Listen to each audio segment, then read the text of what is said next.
మిత్రులకు శ్రేయోభిలాషులకు JCL news టీవీని ఆదరిస్తున్న ప్రతి ఒక్కరికి శ్రీ విశ్వాసు నామ సంవత్సర ఉగాది శుభాకాంక్షలు. ఉగాది అనగానే ఉగాది పచ్చళ్ళు, పులిహోర పాయసాలు, బూరెలు, గారెలు, దూరగా కొసరే. కవిత్వంతో పాటు కవి సమ్మేళనాలు ఉగాదికి ఎంతగానో ఆకట్టుకుంటాయి. అసలు కవిత్వం అంటే ఏమిటి? ఎలా ఉంటే కవిత్వం అనిపించుకుంటుంది? కవిత్వం ప్రయోజనాలు ఏమిటి? ప్రస్తుత తరం భాషా మాధుర్యాన్ని రుచి చూస్తున్నారా? భాషాభివృద్ధిలో ఎవరి పాత్ర ఎంత? విశ్వాసు నామ సంవత్సర ఉగాది సందర్భంగా జడ్చర్ల కవులతో ముచ్చట. శ్రీ సాకేత్ ప్రవీణ్, శ్రీ చక్రవర్తుల రమణాచార్యులు, శ్రీ గోనెల రవిశంకర్, శ్రీ యలకంటి భాస్కర్తో అచ్చటా ముచ్చట ఉగాదిపై. అంబుజోజ్వలకరాంబుజ శారద చంద్ర చంద్రికాడంబర చారుమూర్తి ప్రకట స్ఫుట భూషణ రత్న దీపికా చుంబిత దిగ్విభాగ శృతి సుక్తి వివిక్త నిజ ప్రభావ భావాంబర వీధి విశ్రుతిన్ విహారినని కృపజోడు భారతీ. జ్ఞానానందమయం దేవం నిర్మల స్ఫటికాకృతిం ఆధారం సర్వ విద్యానాం హయగ్రీవముపాస్మహే. ముందుకు సాగాలి అంటే ఆరంభాన్ని అద్భుతంగా చేసుకోవాలి.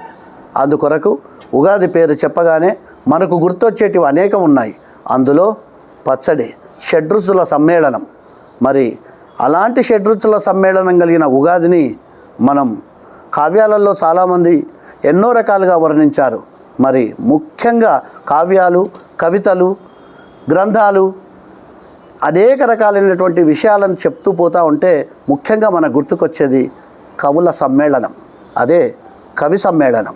మరి కావ్యం అంటే ఏమిటి? కావ్య ప్రయోజనాలు అంటే ఏంటి? అసలు కవిత్వం అంటే ఏమిటి? కవులంటే ఏమిటి అని మాట్లాడడానికి ఈరోజు మీ ముందుకు వచ్చాం. మరి కార్యక్రమాన్ని ప్రారంభిద్దాం. మన ముందు భాస్కర్ యలకంటి గారు ఉన్నారు. వారి మాటల్లో కొన్ని విషయాలు విందాం.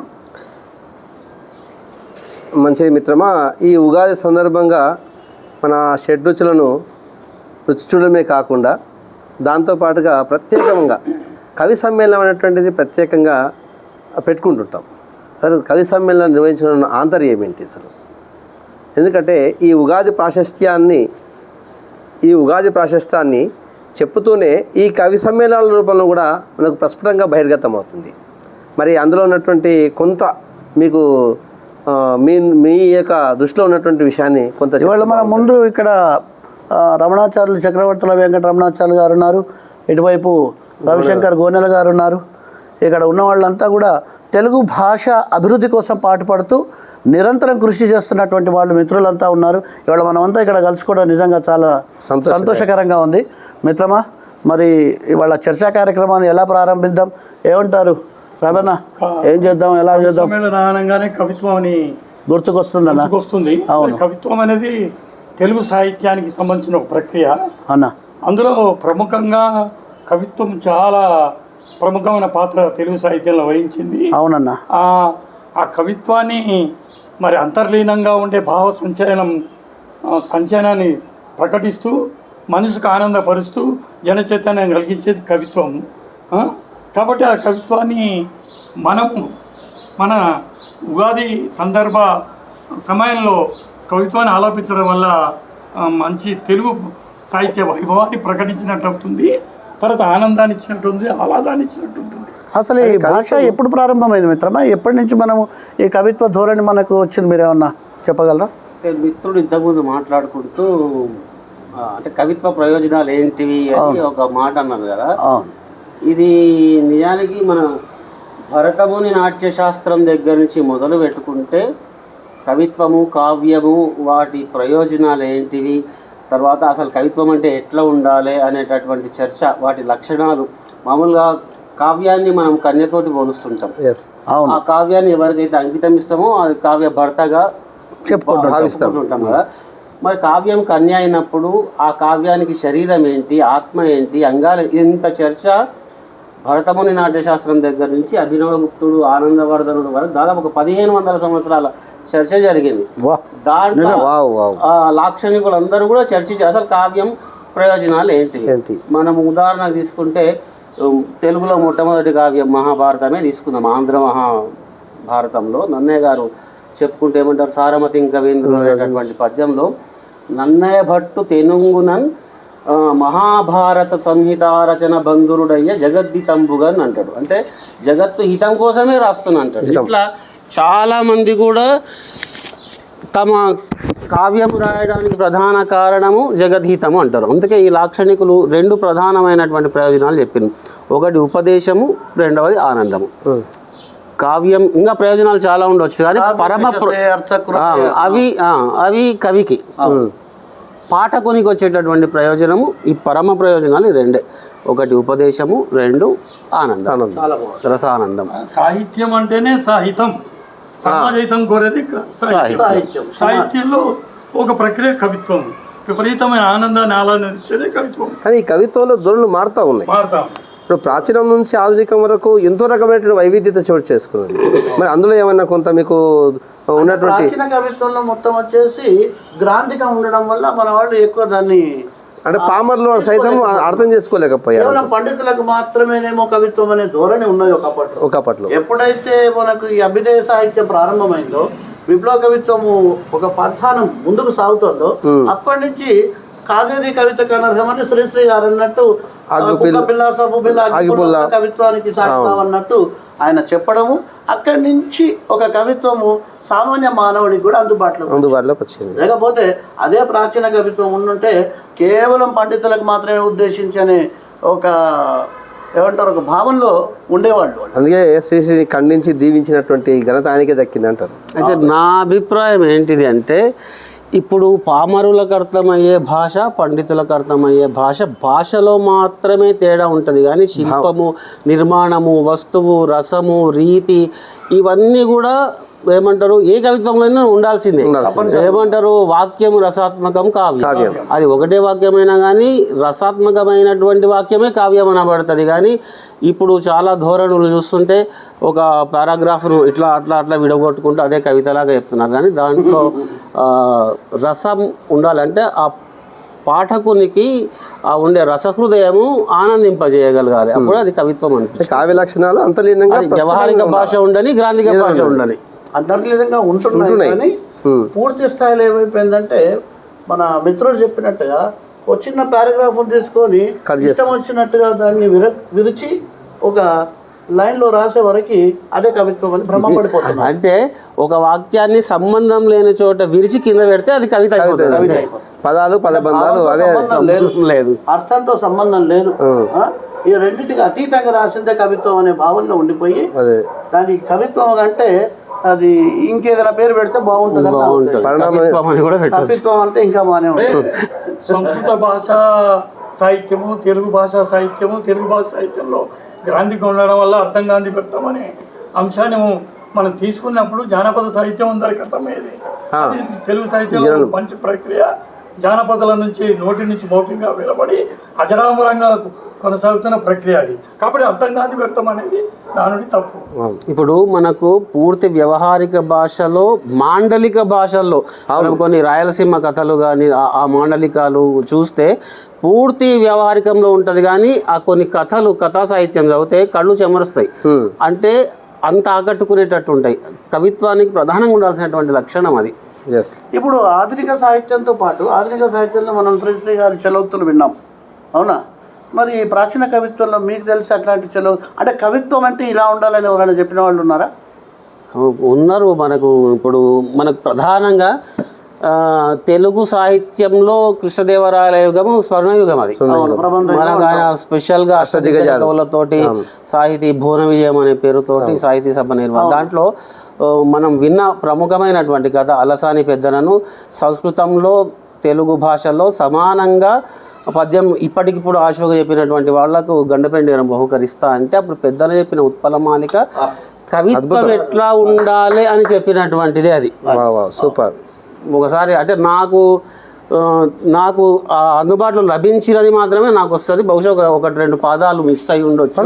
చెప్పండి. అది ఉత్పలమాలిక పెద్దన చెప్తూ ఏమంటాడంటే కవిత్వం ఎట్లా ఉండాలని చెప్తూ, పూత మెరుంగులున్ పసరు పూప బెడంగులు చూపు నట్టివా కైతలు జగ్గు నిగ్గు నెనగావలె గమ్మున డమ్మనన్వలెన్ రాతిరియుంబవల్ మరపురాని హొయల్ చెలియార జంపు నిద్దా తలి తీపులంబలెను తారసిలన్వలె లోదలంచినన్ బ్రాతిగ బైకొనన్వలెను బైదలి కుత్తుకలోని పల్లటి కూతలనన్వలెన్ సొగసు కోర్పురు రావలె నాలకించినన్ దాతొడనున్న మిన్నుల మిటారపు ముద్దుల గుమ్మ కమ్మనవ్వా తెర దొండ పండువలె వాసవిగావలె పంటనోదినన్ గాతల తమ్మి చూలి దొరకై వసపుంజవరాలి సిబ్బె పున్మేతిలి అబ్బురంపు జిగి నిబ్బర పుబ్బగు గబ్బి గుబ్బ పొంబూతల నున్నకాయ సరిపోడిమి కిన్నెర మెట్ల బంతి సంగాతపు సన్నతంతి భయకారపు కన్నడ గౌళ పంతుకా సాతత తానలప సందివుటాడెడు గోటమీటు బల్ రోతలను బలెన్ వారువు మొల్లముగావలే అచ్చతెంగులీ రీతిగా సంస్కృతంబు పచరించిన పట్టున భారతీ వధూటీతపనీయ గర్భనికటీ భవ దానన పర్వ సాహితీ భౌతిక నాటక ప్రకర భారత సమ్మత ప్రభాసీత నగాత్మజా గిరిజ శేఖర శీత మయూఖరేకి కాపాత సుధా ప్రపూర బహుభంగ గుమంగుమ గుంగు మార్బటీ జాతక తాళ యుగ్మలయ సంగతి చుంచు విపంచికా మృదంగాతత తే హితత్తహిత హాహిత దందను దాను దుందిమి వ్రాతలయానుకూల పదబారకు హూద్వహారి కింకిణి నూతన గల్గలాచరణ నూపుర జాల జరీమరంద సంగాత వియుగ్ధుని చకచకత్వికచోత్పల సార సంగ్రహాయాత కుమార గంధవహారి సుగంధ విలాసయుక్తమై చేతము చల్లజేయవలె జిల్లన జల్లవలెన్ మనోహర ద్యోతక గోస్తనీ ఫల మధుద్రవ గోఘృత పాయస ప్రసార తిరస ప్రసార రుచిర ప్రసరముగ సారే సారే కున్ అంటాడు ఆయన. అంటే మొత్తము అందుకే గజిబిజి అంటారు. గోస్తని ఫల మధుద్రవ గోఘృత పాయస ఇట్లా అతిరస ఇంత మధురంగా ఉండాలి కవిత్వం అని చెప్తాడు. పెద్ద రసాలు పెద్ద గుర్తుకొస్తే నాకు ఎప్పుడు అప్పుడు చిన్నప్పుడు చదువుకున్న పవరుని శోధం పద్యం గుర్తు. ప్రవరాక్యం ఉంది. ప్రవరాక్యం పద్యం ఎంత చక్కటి పద్యం. అప్పుడు మనం తలమే బ్రహ్మకునైన ఈ నగమహత్వం బెన్న ఈ అడగల చోద్యంబులు రేపు గన్గొనియదన్గాకనేమి నేడేగదన్ నళినీ బాంధవ భాను తప్తర వికాంతస్యందిని హార కంద చుత్కాళ పరంపరల్ పైపయిన్ మధ్యాహ్నముందల్ అద్భుతమైనటువంటి పద్యాలు. కవి చౌడప్ప పెద్దనవలే చెప్పిన పెద్దనవలే అల్పకవిని పెద్దనవలేనా ఎద్దనవలే మొద్దనవలే అంటే అది అభిమానానికి పరాకాష్ట కానీ అంటే పెద్దనలాగా చెప్తేనే భంగ తరంగ మృదంగ నిస్వన స్ఫుట నటనానుకూల పరిపుల్ల కలాప కలాపజాలము ఘటక చరిత్కేను కరకంబిత సాలముషి. ఇది కవిత్వం. తమాషా మిత్రం అంటే ఉన్న కవులందరినీ ఒకవైపు పెడితే మన పోతన గారిని ఒకవైపు పెట్టుకోవచ్చు. సహజ కవి మన పోతన గారిని ఒకవైపు పెట్టుకోవచ్చు. సరస్వతీదేవిని వర్ణించినటువంటి తీరు నా భూతో నా భవిష్యత్. రమరాళ మల్లిక హార తుషార ఫేన రజతాచల కాశపణీచ కుండ మందార సుధాపయోధిసిత తామర సామర వాహిని శుభాగారత ముప్పు నిన్ను మదిగాన కనడుగల్గు భారతీ. అద్భుతమైన పోతన అంతే అంటే పండిత పామర జనరంజకంగా అంటే భోగిని దండకం రాశారంటారు ఆయన. కొంత వివాదాస్పదం ఉంది కదా భోగిని దండకము. భోగిని దండకం కూడా ఉంది వారిదే. ఆయన రాశారని రాయలేదని పశ్చాత్తపడ్డాడు. నా వ్యక్తీకరణకి అవును వ్యక్తిత్వానికి విరుద్ధమైనటువంటి భావన అది. సింగళి సూరన గారు కూడా కళాపూర్వంలో పుసగ ముత్య పుసరలు పోహలించిన కవిత్వం ఎట్లా ఉండాలంటే ఒక్కొక్క ముత్యాన్ని జాగ్రత్తగా కుచ్చి దండాలినంత పొందికగా ఉండాలి. దాంట్లో శబ్దాలంకారాలు అర్థాలంకారాలు ఇవన్నీ ఉండాలి అని చెప్తాడు. అంటే అందరు కవులు అదే అభిప్రాయం. ఈ ఆధునిక కవిత్వంలో ఒక బాటలు వేసిందంటే గురజాడ అని చెప్పుకోవచ్చు అంటారా?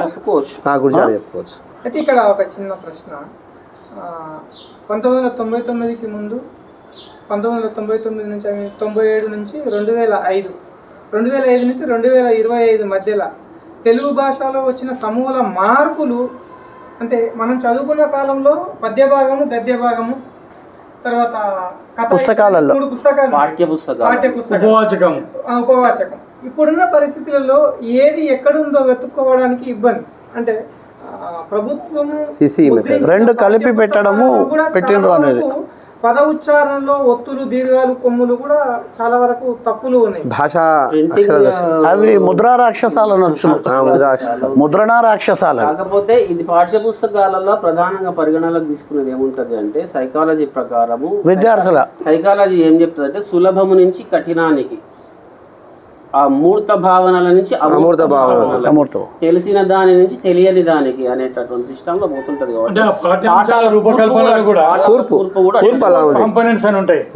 ఆ 10 కోర్ కాంపోనెంట్స్ ప్రతిబింబిస్తూ తెలుగు సాహిత్యాన్ని కూడా కవిత్వము, పద్యము, గేయము, వ్యాసము అలా తీసుకొస్తారు. ప్రధానంగా ఇప్పుడు పుస్తకాలలో ఏం చేస్తుంటే ప్రక్రియలను, ఎక్కువ ప్రక్రియలను పరిచయం చేయాలనేటటువంటి ఇది కనిపిస్తుంది. అంటే ఒక కథ, ఒక వ్యాసము, ఆ వ్యాసంలో ఒకసారి వైజ్ఞానిక వ్యాసము, ఇట్లా రకరకాల. ఇంకొకటి కథానిక ఆధునిక కవిత్వంలో కూడా కొన్ని ధోరణులు ఉన్నాయి. సో స్త్రీవాద సాహిత్యం అని, దళితవాద సాహిత్యం అని, వాదాలు ఉన్నాయి. దళితవాదం, అభ్యుదయవాదం. ఈ పంతాలు ఉన్నటువంటి ఇన్ని రకాలైనటువంటి వాదాలు చోటు చేసుకోవడానికి ఏం కారణం కావచ్చు మనకు? ఈ రకమైనటువంటి వాదాలు రావడానికి కారణం అంటే ఎందుకు చోటు చేసుకున్నాయి ఈ సాహిత్యంలో? సామాజిక స్థితిలో ఉండే గతి, భావన, ఇవన్నీ మార్పు వల్ల సాహిత్యం కూడా ప్రతిబింబించడానికి ప్రయత్నం జరుగుతుంది. ఇక్కడ ఎవరి ఉనికిని వారు ప్రచారం చేసుకునే కార్యక్రమం ఇది. అదొకటి. తనకు ఎదురైనటువంటి సవాళ్ళు అనుకోవచ్చు, దాని గురించి వచ్చే స్పందన. సామాజిక నేపథ్యం ఇప్పుడు కూడా ముఖ్యం. ఇప్పుడు మనకు ప్రబంధ కావ్యాలు వచ్చినటువంటి కాలంలో మనం స్వర్ణయుగం అనుకున్నాం, కృష్ణదేవరాయల కాలము. ఎప్పుడైతే ప్రజలు సుఖశాంతులతోటి, భోగభాగ్యాలతోటి ఉంటారో అప్పుడు ఎంటర్టైన్మెంట్ కోరుకుంటారు. అందుకే ప్రబంధ కావ్యాలన్నీ కూడా శృంగారరసంతో కోరుకున్నటువంటి అన్నట్టు ఆ రకమైనటువంటి కవిత్వం వస్తుంది. అంటే సమాజంలో ఉండే మార్పులను బట్టి కొత్త కొత్త ధోరణులు వస్తున్నాయి, సహజం అది. ఆ కవులు ఎదుర్కొన్నటువంటి కొత్త ఏమన్నా మనకు అనిపించే కొన్ని. ఆ మాటకు వస్తే శ్రీశ్రీ గారిని చాలామంది చాలా రకాలుగా ప్రశ్నలు అడిగితే ఆయన చమత్కారంగా సమాధానాలు చెప్పినారు. మనకు పూర్వకాలంలో విశ్వనాథ గారు కానివ్వండి, కొన్ని చమత్కారాలు వింటుంటాం. అంటే కవిత్వం కేవలం ఏదో పండితులకు మాత్రమే అర్థమయ్యేది కాదు, మాటలలో కూడా కవిత్వాన్ని చూపించినటువంటి గొప్ప వాళ్ళు ఉన్నారు.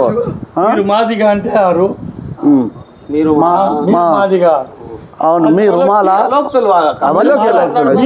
చాలా చలోక్తులతో కింద పడ్డది చెప్పడానికి. ఆయన చలోక్తి అంటే మీ రుమాల అంటే మాదిగా అంటే ఇలాంటివన్నీ స్థితిని కూడా కవిత్వీకరించే స్థితిలో మాట కవిత్వమే.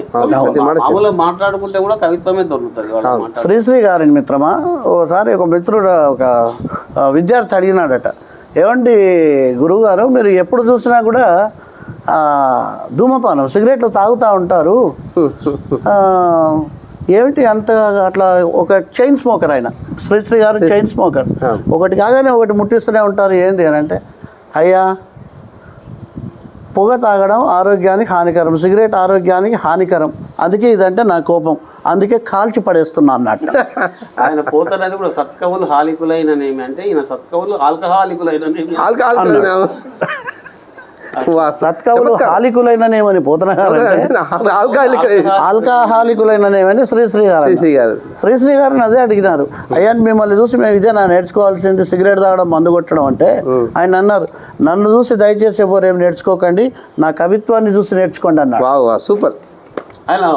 ఆయన గురించి కులాలనన్ని హలాల దున్ని ఇలాతలంలో హేమం పిండగా జగానికంతా సౌఖ్యం నిండగా పరిక్రమిస్తూ పరిప్లమిస్తూ పదండి ముందుకు పదండి తోసుకు పోదాం పోదాం పై పైకి మరో ప్రపంచం మరో ప్రపంచం మరో ప్రపంచం పిలుస్తూ. అద్భుతమైనటువంటి కనబడలేదా మరో ప్రపంచం జలపాతం. రెండు విభాగాలుగా చేస్తే శ్రీశ్రీ కంటే పూర్వం శ్రీశ్రీ తర్వాత Yes. అన్నాడు అంత ఒకటే మూర్తి. అంటే తన మీద ఆయనకు అంత శ్రీశ్రీ నుంచి ఇన్స్పైర్ అయిన వాళ్ళు చాలా మంది ఉన్నారు. ఇప్పుడు మనం సమాజంలో కరోనాకు ముందు కరోనాకు తర్వాత అన్నట్టుగానే అయిపోయింది. అన్నట్టుగా కవిత్వం కూడా శ్రీశ్రీ ముందు శ్రీశ్రీ తర్వాత. నడిపించింది. నడిపించిండు, దీవించిండు, ఖండించిండు, అన్ని చేసిండు, పూజించిండు, అన్ని ఇప్పుడు మిత్రుడు అడిగిన విషయంలో ఆధునిక సమాజానికి 20-25 మధ్యలో తెలుగు భాష యొక్క వైవిధ్యం ఏమిటి, ఆ వైవిధ్యత ఎంత దూరం తీసుకెళ్తుంది, దీనివల్ల తెలుగు భాష పైన పిల్లల విద్యార్థులకు కానీ సమాజంలో ఉండే వ్యక్తులకు కానీ మరి ఆగ్రహించి ఆస్వాదించే శక్తి ఉందనంటారా? లేకుంటే ఎలా చేద్దాం? మనం ఏం చేస్తున్నామంటే, నేను ఈ సందర్భంగా మన కుంచకూరు బుచ్చిలింగం సార్ జ్ఞాపకం చేసుకోవాలి. ఆయన ఒక మాట అన్నాడు, అంటే ఏదో సందర్భంలో చర్చ జరుగుతుంటే మనము ఎంతసేపు విద్యార్థి స్థాయికి దిగి చెప్పాలి అని ఆ పదజాలాన్ని అంటే వొకాబులరీ తక్కువ చేసుకుంటూ పోతాం. విద్యార్థి స్థాయికి దిగి విద్యార్థిని మన స్థాయికి తీసుకురావాలి అనుకోవాలి ఎప్పుడు కూడా. అవును, దీనికి కారణం ఒకటి ఉంది మిత్రం. ఒకప్పుడు ఉపాధ్యాయ కేంద్రీకృత విద్య ఉండేది, ఇప్పుడు విద్యార్థి కేంద్రీకృత విద్య వచ్చింది. దానివల్ల మనం ఆయన స్థాయికి దిగజారిపోతాం. గురుకులాలు ఎట్లున్నాయి ఇప్పుడు అన్నట్టు మిత్రుడు అన్నట్టు గురుకులాల్లో గురువు దగ్గరికి వచ్చి విద్య నేర్చుకునేవారు. అవును, ఎందుకు మిత్రం, మనము 6-7 తరగతులు అంటే ప్రైమరీ స్కూల్ ఏజ్లోనే ఇంట్లో చందమామ, బాలమిత్ర, బొమ్మల కథలు, కొంచెం ఒక వయసు రాగానే టీనేజ్ వయసు రాగానే డిటెక్టివ్ నవలలు ఫేమస్ కదా. నవలలు చదువుతుంటే సులోచన. ఇప్పుడు పాఠ్య పుస్తకము కరెక్ట్ గడవలో చాలా తక్కువ మంది. చాలా తెలుగు భాష క్షీణించిపోయే భాషల్లో ఒకటి అని చెప్పి ఈ మధ్యన జనరల్లో వచ్చింది. నేనేమనుకుంటున్నా అంటే, నా ఉద్దేశంలో మేము బాల్యంలో పెద్ద బాల శిక్ష చదివినాం. ఆ పెద్ద బాల శిక్ష యొక్క సాహిత్యమే ఈరోజు మేము నిలబడిన కారణం. అది ఎక్కడ ఉంది? అయితే మీ కాలంలో ఉన్న పెద్ద బాల శిక్ష ఇప్పుడు మ్యూజియంలో వెతికిన దొరికే కండిషన్లో లేదు. వాస్తవానికి ఇప్పుడు మార్కెట్లో ఏదైతే ప్రస్తుతం మనకు దొరుకుతున్న పెద్ద బాల శిక్ష ఉందో అది ఎలా ఉంటుందంటే చాలా మార్పులు చోటు చేస్తుంది దాంట్లో. అసలు పెద్ద బాల శిక్ష పుస్తకం సంబంధించిన ఆడవాళ్ళు దాంట్లో పెద్ద బాల శిక్ష అని పేరేనే ఉంటుంది, అంతే. లోపల కంటెంట్ చాలా తగ్గిపోయింది. అప్పట్లో అవసరం ఉన్నది లేదు. సాహిత్యానికి పునాదికి సంబంధించిన అన్ని ప్రక్రియలు ఉన్నాయి అందులో. ఉండేవి, కవిత్వం ఉండేది, పదబంధం ఉండేది, దేవదేవరమ్ము, కౌమమ్ము. ఈ నవలా సాహిత్యం ఎప్పుడు ప్రారంభమైందన్నా? నవలా సాహిత్యము మొట్టమొదటి నవల రాసింది జపాన్ స్త్రీ, మురాసాకి అనే జపాన్ స్త్రీ ది టేల్ ఆఫ్ గేంజ్ అనే నవలను రాయడం జరిగింది 18వ శతాబ్దంలో. మన తెలుగు కంటే ముందు అదే వచ్చిందా? అది వచ్చింది. ఓకే, దాని ఆసరా తీసుకొని ఈ నవల ప్రక్రియ మన దగ్గర స్టార్ట్ అయింది. మొట్టమొదటి నవలగా మనకు రాజశేఖర చరిత్ర, సోనాబాయి పరిణయం అని కూడా ఉంది. సోనాబాయి పరిణయం అని కూడా అంటున్నారు. రాజశేఖర చరిత్ర మనకు ఉన్న కాడికైతే మనం అథెంటిక్ గా చెప్తున్నారు. మనం అధికారికంగా చెప్పుకునేది రాజశేఖర చరిత్ర. అవును, ఆనాడున్న సామాజిక స్థితిని, గతిని, పాత్ర చిత్రణ అంతా. ఇవాళ సినిమా కథకు నవలనే పునాది. అదే పునాది. రుద్రవీణ ఇట్లాంటివి, రుద్రవీణ ఉంది, కాశ్మీర చాలా ఉన్నాయి, ఎండమూరివి చాలా ఉన్నాయి, సినీ రూపంలో వచ్చాయి, చాలా ఉన్నాయి. బుచ్చిబాబు, చివరికి మిగిలేదు, కాలాతీత వ్యక్తులు, ఇవన్నీ గొప్ప నవలలు. సాహిత్యాన్ని పరిపుష్టం చేస్తూ సామాజిక చిత్రణను సమాజంలో దర్శింపజేసింది. అది స్థితిని, గతిని ప్రతిబింబింపజేసి సమాజ గతిని తీర్చిదిద్దే స్థితిలో ఉన్నాయి. ఒకప్పుడు నవలలే కదా, నవలలు అసలు నవలలు కిరాయికి తీసుకొచ్చి చదువుకునే. వాస్తవంగా ఏంటంటే ఇప్పుడు ఉన్నటువంటి ఈ సోషల్ మీడియా కానీ, అంటే ఇప్పుడు ఉన్నటువంటి సెల్ ఫోన్ రాకుండా ముందు మనకి ఏమున్నది, నవలు ఖచ్చితంగా చదవడం. మనం లైబ్రరీకి వెళ్ళే వాళ్ళం, ఏదైనా మ్యాటర్ కావాలి సమకూర్చుకోవాలి. 15 ఆగస్టు వస్తుంది, 26 జనవరి వస్తుంది అంటే లైబ్రరీకి వెళ్ళే వాళ్ళం. ఇప్పుడు పఠనం ఇప్పుడు 4% పడిపోయింది. అది 4% పుస్తక పఠనం పడిపోయింది. చరవాణిలో ముఖ పుస్తక పఠనం పెరిగిపోయింది. అంతే. అంటే అపరిచిత ముఖ, అది కూడా అపరిచిత పుస్తక ముఖ పఠనం చదివితే కళ్ళు చెమర్చేయి, మనస్సుకు పదాలు ఎక్కేవి. డాక్టర్ శ్రీనారాయణ రెడ్డి గారు అదే అన్నారు, బుక్ కల్చర్ తగ్గి లుక్ కల్చర్ వెలిగింది జనాలకు. అయితే ఇప్పుడున్న ఈ పరిస్థితుల్లో ఇప్పుడు చదువుతున్న విద్యార్థులు రాబోయే తరాలకు స్వచ్ఛమైన తెలుగు దొరుకుతుందా? దొరకాలంటే ఇప్పుడున్న తెలుగు పండితులు కానీ, తెలుగు ఆచార్యులు, తెలుగు ప్రొఫెసర్లు, ప్రాథమిక విద్యలో ఉన్న తెలుగు బోధించే ఉపాధ్యాయులు తీసుకోవాల్సిన తక్షణ నిర్ణయాలు లేదా కర్తవ్యాలు లేదంటే భవిష్యత్తు కోసం వాళ్ళు తీసుకునే ఇప్పటి స్టెప్పే అప్పుడు వాళ్ళకు ఒక ఉద్యమం లాగా అవుతుంది. దీనికి మీరు ఒక తెలుగు పండితులుగా మీరు ఏం చెప్తారు? ఈ పరిణామానికి ఆరంభమైందని అనుకుంటున్నా. ఎందుకంటే అమెరికాలో వీసాలు క్యాన్సిల్ అయ్యి మళ్ళీ తిరిగి అంతా మన దగ్గరికే వస్తున్నారు. ఇది శుభపరిణామమే. ఎందుకంటే అటు కనుక వచ్చింది అని అంటే ప్రాధాన్యత ఇంగ్లీష్కి తగ్గుతుంది ఆటోమేటిక్గా. ఇప్పుడు చెప్పినట్టుగా ఇంగ్లీషు ప్రాధాన్యతకి ఇంగ్లీష్ చదివితేనే ఉద్యోగాలు వస్తాయి అనేటువంటి భ్రమ ఏదైతే ఉందో అది తొలగించే బాధ్యత ఉపాధ్యాయులది కాదు, ప్రభుత్వాన్ని. అదే ప్రభుత్వం. నా అభిప్రాయం కొంచెం భిన్నంగా ఉంది ఈ విషయంలో. ఏంటిదంటే ఇప్పుడు మనం చూస్తుంటాం పల్లెటూర్లలో వీధి నాటకాలు, యక్షగానాలు, వీధి భాగవతాలని 3 రోజులు 4 వారం రోజులు దాంట్లో అంటే కొంచెం ఒక 10-20 ఏళ్ల కింద కానీ అంతకు ముందు కానీ చదువుకున్న వాళ్ళు చాలా తక్కువ. వాళ్ళు ఒకరొకరు 100 పద్యాలు 200 పద్యాలు మౌఖికంగా. మరి వాళ్ళకి ఏ గురువు నేర్పించిండు? అది మనకి ఇప్పటి వరకు కూడా మన ఇతిహాసాలు కానీ సాహిత్యం అంతా కూడా ఒక తరం నుంచి ఇంకొక తరానికి వచ్చింది. టీచర్ నుంచి శిష్యుని కంటే కూడా ఒక తరం నుంచి ఇంకో తరానికి జనరేషన్. ఆ వీధి భాగవతాలు రాత్రిళ్ళు అక్కడనే చేపలు వేసుకొని చూసిన వాళ్ళంతా ఒక 10 మంది ఇన్స్పైర్ అయ్యి వాళ్ళు పోయి నేర్చుకోవడం ఎట్లా వచ్చిందో భాష కూడా అట్టే. ఇప్పుడు ఏమైందంటే కుటుంబ వ్యవస్థ నుంచి ఉమ్మడి కుటుంబ వ్యవస్థ లేకపోవడము, ఒకవేళ నలుగురే ఉంటే తల్లిదండ్రి బిజీగా ఉండడం, పిల్లల్ని వాళ్ళు వదిలేయడం, అంటే ఇటువంటి కథలు చెప్పడం, వాళ్ళ లోపల జిజ్ఞాస కలిగించడం లాంటి వాతావరణం లేదు. కుటుంబ వ్యవస్థలో పడితే ఆటోమేటిక్గా వచ్చేస్తుంది. అంటే నేను అనేది ఏంటంటే కుటుంబ వ్యవస్థ కూడా అలాంటి వాతావరణం ఏర్పడాలి అని అంటే అవతల ఉండేటువంటి సామాజికమైనటువంటి సంబంధాలు కూడా ఇలాంటి పద్ధతులనే ఉండాలి. ఒకే రకమైన భాష కూడా తెలుగులో ఉండాలి. అసలు ప్రతిదీ మనం మాట్లాడుతున్న ప్రతి భాషలో కూడా మనం మాట్లాడుతున్న ప్రతి మాటలో ఒక వాక్యం అది ప్రభుత్వం నుంచే ప్రారంభం కావాలి. ఒక పదం తెలుగు వస్తుంది, ఒక పదం ఉర్దూ వస్తుంది. కొంతవరకు మాట్లాడతాం. అరే రవిశంకర్ సార్ క్లాస్ పోయినా లెసన్ చెప్పిండు, పరిచయం కన్ఫ్యూజ్ ఇన్ని పదప్రయోగాల వల్ల. ఒక చిన్న ఉదాహరణ చెప్తా సార్. నేను విలేకరిగా పనిచేసేటప్పుడు ఉమ్మడి ఆంధ్రప్రదేశ్ ఉన్నప్పుడు తెలుగు అధికార భాషా సంఘం ఉండే, ప్రభుత్వ అధికార భాషా సంఘం. వాళ్ళు ఏం చేసేవాళ్ళు అంటే కొన్ని ప్రభుత్వ కార్యాలయాలకు సందర్శించి అక్కడ దస్త్రాలల్లో తెలుగు వినియోగం ఎంతవరకు జరుగుతుంది అనేది చూడడానికి వాళ్ళు ఒక ఈ రోజు ఇక్కడ అనేటటువంటిది ఉంటుంది. కార్యక్రమ వివరాలు ఆఫీస్కి పంపిస్తే నేను రెవెన్యూ ఆఫీస్కి చూస్తే ఆ వివరాలన్నీ ఇంగ్లీష్లో ఉన్నాయి. ఏ రోజు ఎక్కడ పోతాడు ఆయన, తెలుగును ఇంప్లిమెంట్ జరుగుతుందా లేదా చూడడానికి. కరెక్ట్. అధికార భాషా సంఘం నుంచి వచ్చినటువంటి ఉత్తర్వు ఇంగ్లీష్లో ఉంది. ప్రభుత్వ చిత్తశుద్ధి లేకపోతే వాస్తవమే. కొంతవరకు ఎన్టీ రామారావు గారు ఉన్నంత వరకు పర్వాలేదు, కొంతవరకు తెలుగు పైన కొంత ప్రాధాన్యత పెంచిండ్రు. సరే అది మనం ఉమ్మడి రాష్ట్రంలో వాళ్ళ ఆంధ్రలో అయినా సరే కొంతవరకు తెలుగు పైన కొంత మక్కువ ఉండి భాషాభిమానం ఉండాలి. భాషాభిమానం ఉండాలి. అధికారి అనేవాడికి భాషాభిమానం ఉండాలి. లేకపోతే అధికార భాషా సంఘం నుంచి ఇంగ్లీష్లో లెటర్ వచ్చినట్టే ఉంటుంది. అట్లే ఉంటుంది. మరి ఇంకేప్పుడు నేషనల్ పాలసీ ఆఫ్ ఎడ్యుకేషన్, జాతీయ విద్యా విధానాల్లో ప్రాంతీయ భాషకు ప్రాధాన్యత ఇవ్వాలి. త్రిభాషా సూత్రం ఉంది, మాతృభాషా విధానం త్రిభాషా సూత్రంలో మాతృభాష చేస్తుంది. ఇప్పుడు ఎలిమెంటరీ ఎడ్యుకేషన్ మొత్తం కూడా మాతృభాషలో సాగాలని చెప్పేసి న్యూ ఎడ్యుకేషన్ పాలసీ అదే ఉంది. విద్యార్థికి ఆ వికాసం కలుగుతుంది. వికాసము చదవడమే ఉంటుంది అంతే.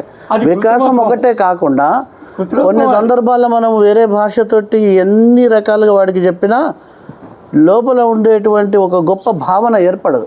అదే మాతృభాషలో చెప్పగలిగితే ఆ భావం కలుగుతుంది. అందుకని చైనాలో వాళ్ళు మాతృభాషలోనే అన్ని శాస్త్రీయ సాంకేతిక విద్యా విధానం కూడా మరి ఇప్పుడు చూడండి, మాతృభాషలోనే చేసుకుంటూ ప్రపంచ దేశాలను కూడా మెప్పించే స్థాయిలో ఉన్నాయి ఈ దేశాలు.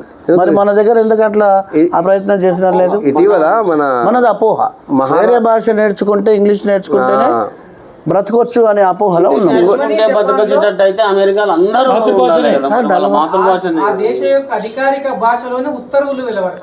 ఇప్పుడు అదే అన్ని అవే. ఇప్పుడు ఉత్తర్వులు ప్రధానమంత్రి గారు చేసే ఉత్తర్వులు, అధికారిక యంత్రాంగంలో ఉత్తర్వులు కూడా మాతృభాషలోనే ఉంటాయి.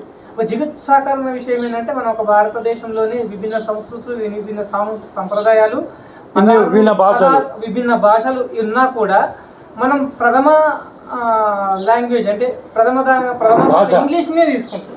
ఆంగ్లంనే మనం ప్రథమంగా తీసుకోవడం వల్ల దానికి మనం లేనిపోని హంగులు ఆర్భాటాలు జోడించినట్లు అవుతుంది తప్ప. ఎందుకోసం అంటే పాఠశాలలో ఒక తెలుగు ఉపాధ్యాయుడు కూడా తెలుగులో తన సంతకం చేయలేని అంత నిర్జీవం అయిపోయిన స్థితిలో ఇప్పుడు మన తెల్ల ఉంది. కాబట్టి రాబోయే కాలాలకు తెలుగు జీవోత్సవాలు అందించడం.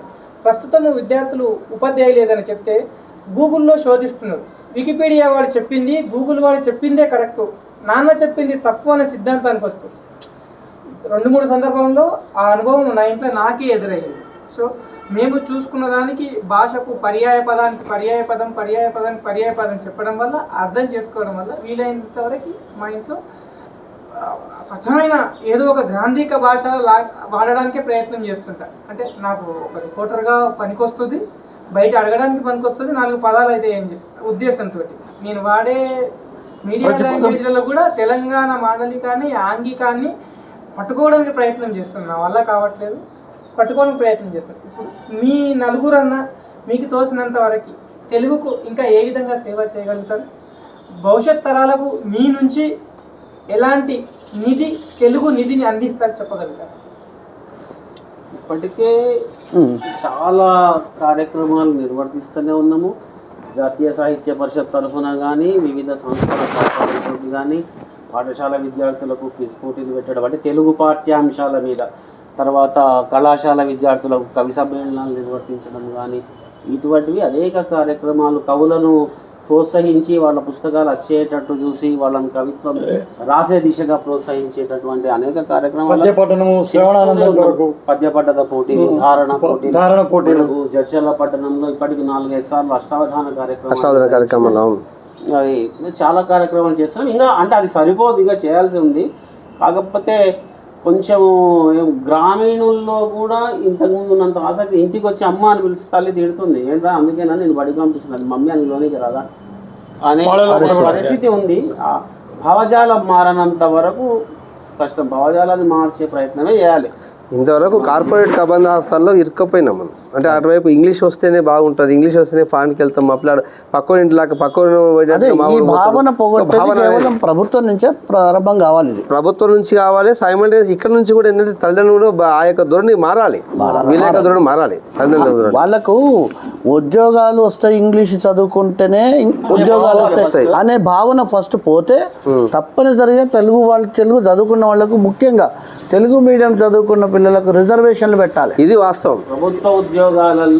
ప్రభుత్వ ఉద్యోగాల్లో తెలుగు మీడియంలో చదువుకొని వచ్చిన పిల్లలకు మొదటి అవకాశం ఇచ్చిన రోజు తప్పకుండా తెలుగు భాష అభివృద్ధి చెందుతుంది. ఇప్పుడు మన మహారాష్ట్రలో ఇటీవల ఒక ఉత్తర్వు జారీ చేసిండ్రు. అంటే ఉన్నతమైన పోస్ట్ ఏంటంటే గ్రూప్ 1 స్థాయి మొత్తం మరాఠీ భాషలోనే రాయాలి. చూడండి, అక్కడ ఇంగ్లీష్ లేదు, మరాఠీ భాషలోనే రాయాలి. అంటే ఇంగ్లీష్ గ్రూప్ 1 ఉద్యోగాలు ఉర్దూలో పెట్టారు తప్ప తెలుగులో పెట్టలేదు. అంటే తెలుగు ప్రాంతంలో అక్కడ ఏమైందంటే, ఇప్పుడు నేను కూడా రాశాను కదా, తెలుగు, ఇంగ్లీషు, ఉర్దూ 3 భాషల్లో ఈ గ్రూప్ 1 స్థాయి ఉన్నది. విచిత్రమైన విషయం ఏంటంటే, తెలుస్తున్న సమాచారం ప్రకారం 9 మంది ఉర్దూ రాశారు. 9 మంది నాకు తెలిసిన 2కి టాప్ పొజిషన్లో ఉన్నారు. 2 పేపర్ల టాప్లో వాళ్ళే ఉన్నారు. మిగతా 7 మంది కూడా ఉన్నారు. అంటే ఇప్పుడు ఇంతకు వాస్తవంగా మనం అనుకోవడానికి తెలుగుకే ఈ రకమైనటువంటి మనకు అంటే అతి తక్కువ సంఖ్యలో ఆ స్థాయిలో పేపర్లు దిద్దే వాళ్ళు తగ్గిపోయారు. మరి ఉర్దూలో పేపర్లు దిద్దిన ప్రొఫెసర్లు ఎవరున్నారు, ఏ యూనివర్సిటీ నుంచి వచ్చినారు, ఇప్పుడు కూడా అర్థం కావట్లేదు. అట్లని కాదు, ఉర్దూ పరీక్ష రాసిన వాళ్ళు ఎవరైనా డిస్టింక్షన్ అవ్వనే ఉన్నారు.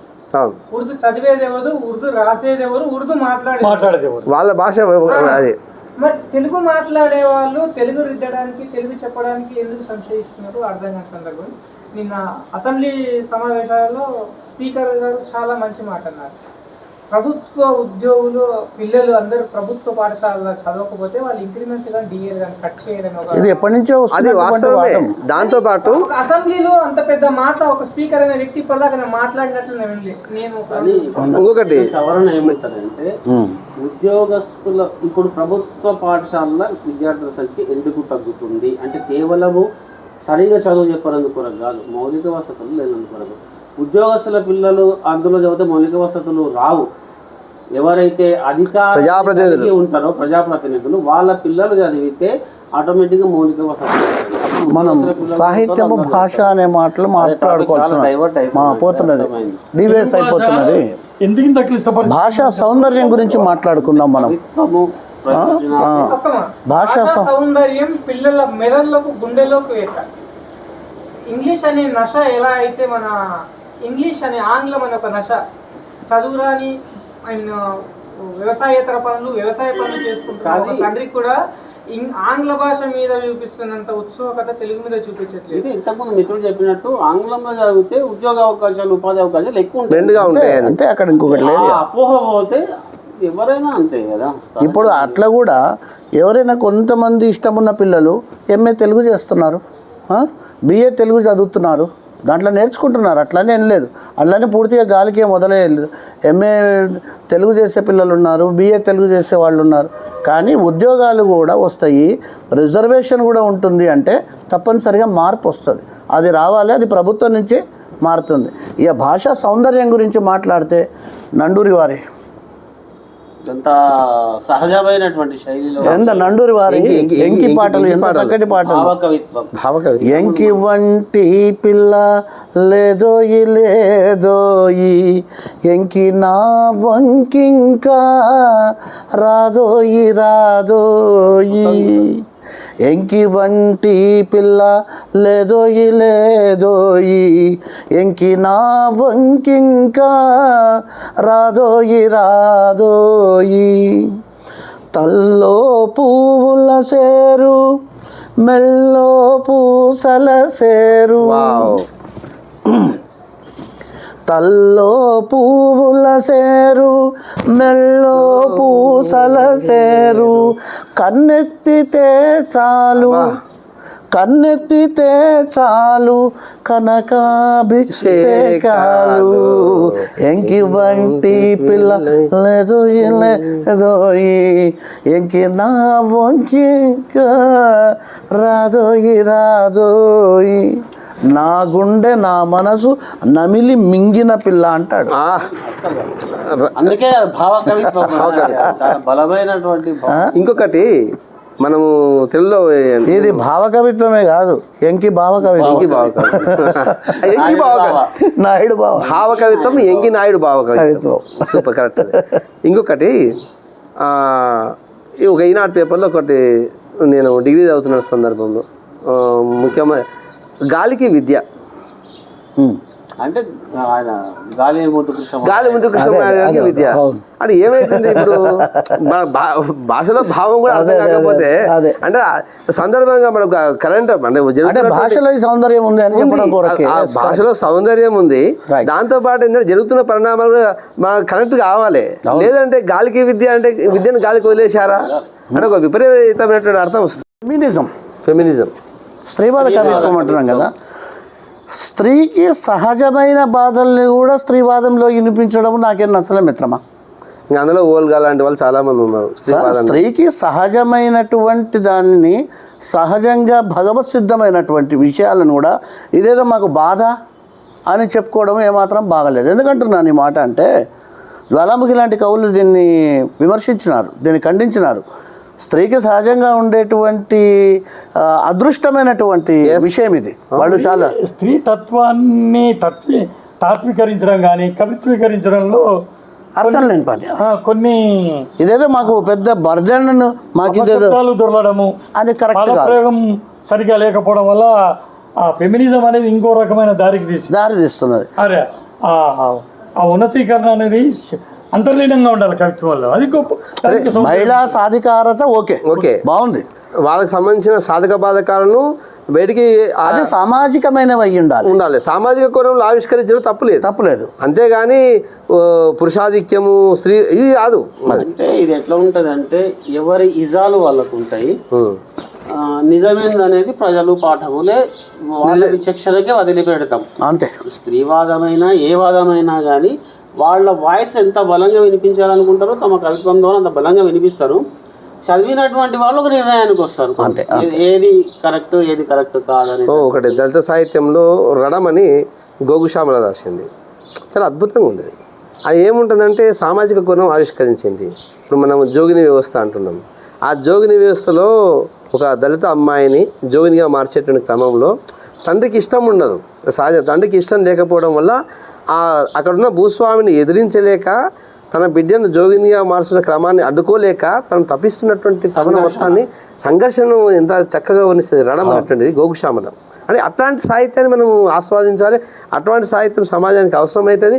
కొంత మనకు అది మెసేజ్ కూడా ఇస్తుంది. చాలా సాహిత్యంలో ఉండే రకరకాల ప్రక్రియలల్లో ప్రధానంగా ఆ సామాజిక పరిస్థితులను బట్టే అవి బయటికి వస్తాయి. అవును, అందరూ దాన్ని కరెక్ట్ చెప్పలేరు. కొంతమంది మంచిగా బలంగా చెప్పగలుగుతారు, తమ గొంతుకను బలంగా వినిపించగలుగుతారు. మనము ఆ మాటకు వస్తే శ్రీశ్రీ గారి ప్రశ్నలు జవాబులు అనే పుస్తకం, ప్రజ అని పెట్టి ప్రశ్నలు జవాబులు అని పెట్టినారు. చాలా బాగున్నాయి ఇందులో. శ్రీశ్రీ సుమారుగా 60 సంవత్సరాల తర్వాత రాసినటువంటి పాట నా హృదయంలో నిద్రించే చెలి. ఒక ఆయన అడిగాడు అనమాట శ్రీశ్రీని, మీరు ఈ వయసులో నా హృదయంలో నిద్రించే చెల్లి కళలోనే కవ్వించే సఖి అంటున్నారు, ఇంతకెవరు ఆవిడ అని. అప్పుడు ఆయన ఇచ్చిన సమాధానం ఏంటో తెలుసా? కమ్యూనిజం అన్నాడు. నా హృదయంలో నిద్రించే చలి కళలలోనే కవ్వించే సఖి మయూరివై వయారివై రావి. అంటే కవిత్వం రాసేటువంటి వాళ్ళకు కొంత హాస్యం జోడించి ఉండాలి. దాన్ని అవసరాన్ని బట్టి వాడుకోవాలి. అది లేకపోతే కవిత్వం రుచించదు. దాంట్లో సినారా గారు నన్ను అదే చెప్పబోతున్నాను.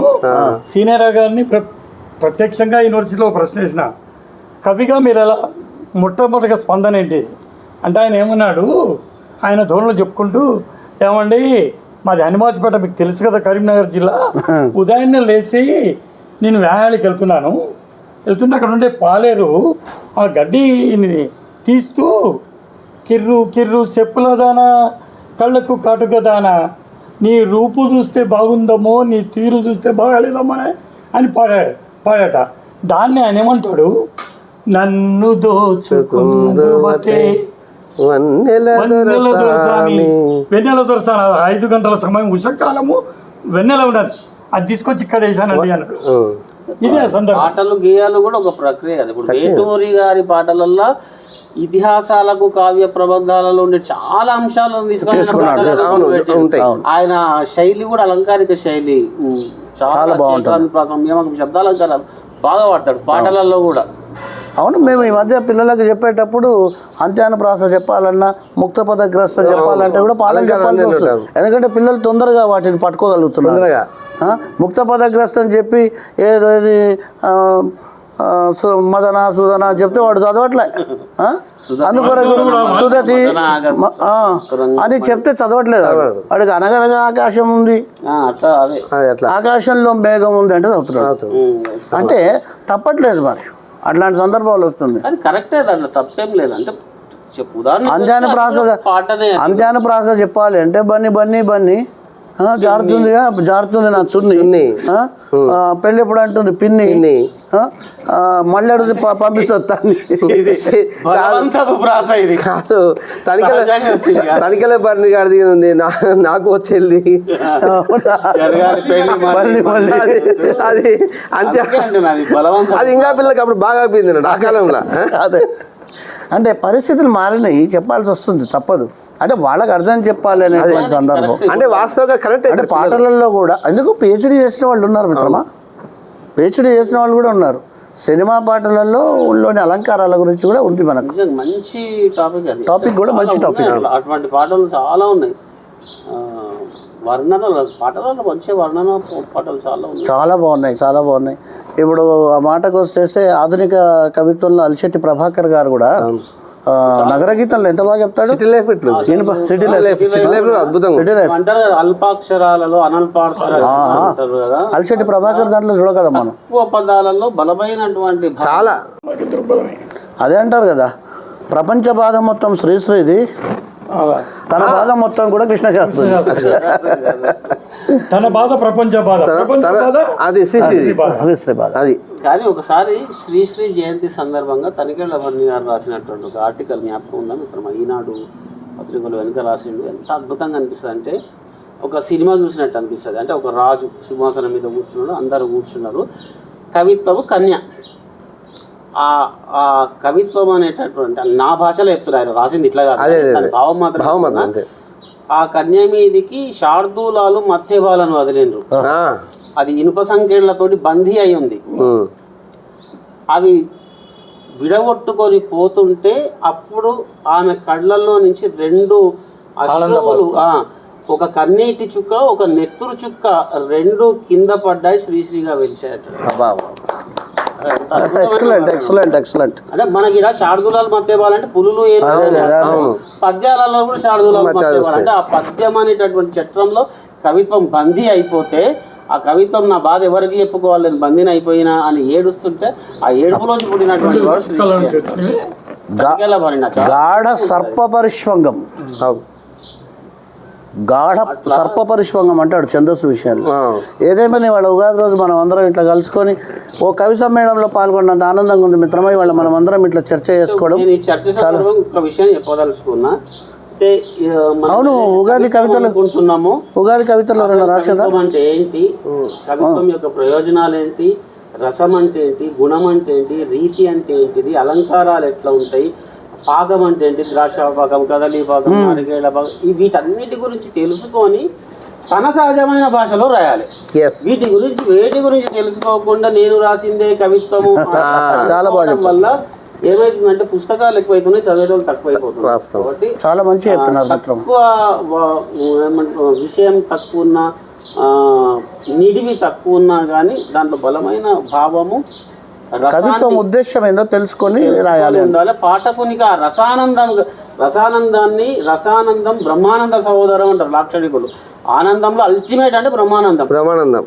దానికి బ్రహ్మానంద సహోదరం రసానందం. అంత ఆనందం. మన పుస్తకాలు భాగవతం చదువుతుంటే ఒక్కోసారి కళ్ళకెళ్ళి నీళ్ళు వచ్చేస్తుంటాయి మనకు. అంటే దాంట్లో లీనమైపోయి అంత ఎంజాయ్ చేస్తాం ఆ రుచి. నిజమే. అటువంటి ఆనందం కలిగించినటువంటి కవిత్వం పెడతాం. కరెక్ట్.